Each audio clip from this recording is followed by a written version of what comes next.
Lagi-lagi viral di media sosial video rekaman pengemudi mobil tak bisa lewat karena jalannya ditutup oleh tetangga yang parkir mobil di pinggir jalan. Video tersebut diunggah oleh akun @dashcam Indonesia Sabtu 9 Oktober 2021. Dalam rekaman itu memperlihatkan mobil Mitsubishi Expander dan dua mobil lainnya yang parkir di pinggir jalan hingga membuat pengemudi lainnya tak bisa lewat. Kejadian mau pulang tapi orang punya mobil enggak punya garasi, alhasil makan jalan. 4 mobil di belakang saya mau lewat sana, alhasil harus mundur, tulis keterangan video tersebut. Bagi pemilik mobil, ada baiknya memperhatikan lokasi parkir kendaraannya. Jangan sampai mengganggu dan menyusahkan pengendara lain yang ingin melintas.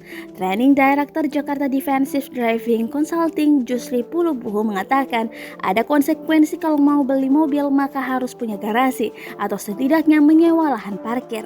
Kita lihat banyak orang yang parkir di jalan-jalan kecil di perkampungan yang seharusnya mereka belum pantas punya mobil karena tidak punya garasi. Jangan pernah mengambil badan jalan apalagi yang jalannya sempit, kata dia, ucap Justri dilansir dari kompas.com.